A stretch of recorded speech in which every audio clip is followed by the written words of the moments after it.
Let me win, but if I cannot win, let me be brave in the attempt. Greetings. My name is Joseph Yagar. Welcome to another Life in Perspective broadcast. My objective is to provide thought-provoking discussions so you can optimize your perspective on life.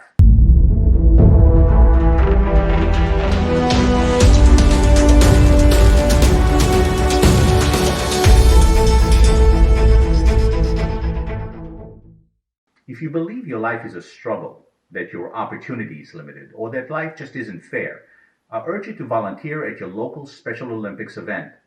If by the end you still feel that way, then don't expect things to change because, frankly, you prefer to commiserate and be miserable than change your circumstances. In my humble opinion, I witnessed but a handful of events in my life as inspiring, rewarding, and humbling as the Special Olympics.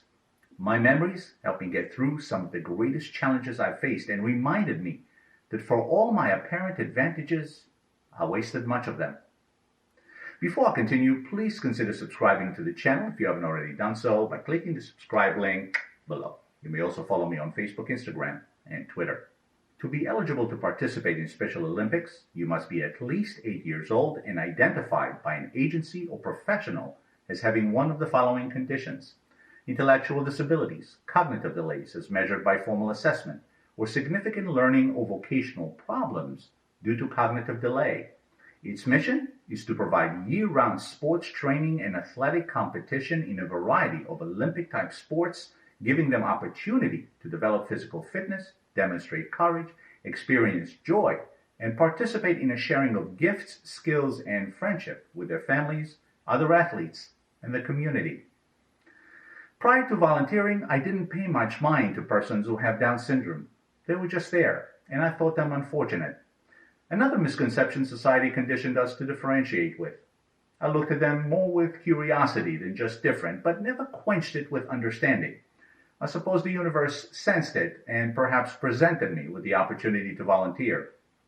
I must admit I was nervous at first, but all that faded as more experienced volunteers, the athletes and their families, introduced themselves and welcomed us new folk. From there, it was all about making the event a success for the athletes and spectators. For 5 sunny days, from morning till dusk, I watched and aided athletes who made it quite clear that no matter what life dished, they were determined to dish back in spades. They may not move as gracefully or speak as coherently, but their courage and fight was no less on display than the greatest athletes known to us. And whether they won or lost, they had nothing but joy for the opportunity to prove that they can achieve glory too. The energy and positivity was so abundant with hugs, cheers, and high fives, and in their quest for gold, the athletes left it all on the field, along with our vocal cords. And when each athlete stepped up to the podium to receive a medal, the stadium roared. No effort was spared to make the athletes and their families feel valued and appreciated. Once the events concluded, we proceeded to indulge with a barbecue and an opportunity to socialize and more intimately acquaint ourselves with the athletes, their families, and their stories. I listened and asked questions for hours over the 5 days and realized that many of them have similar dreams, emotions, disappointments, ambitions, and have cheerleaders and naysayers like the rest of us. Many have beaten the odds of fighting health battles from birth to grow and become honor students, college graduates, teachers, actors, business owners, models, and athletes.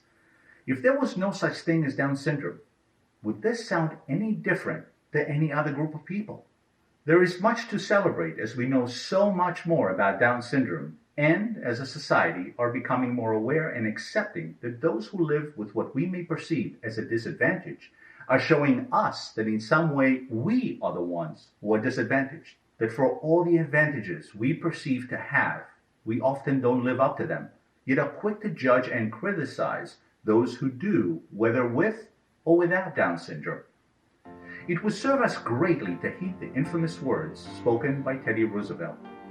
It is not the critic who counts, not the man who points out how the strong man stumbles, or whether the doer of deeds could have done them better. The credit belongs to the man who is actually in the arena, whose face is marred by dust and sweat and blood, who strives valiantly, who errs, who comes short again and again because there is no effort without error and shortcoming, but who does actually strive to do the deeds, who knows great enthusiasm, the great devotions, who spends himself in a worthy cause, who at the best knows in the end the triumph of high achievement, and who at the worst, if he fails, at least fails while daring greatly, so that his place shall never be with those cold and timid souls who neither know victory nor defeat. Please like, subscribe, and share this video, and let me know what topics you would like my perspective on in the comment section below. Thank you for watching, and see you next time.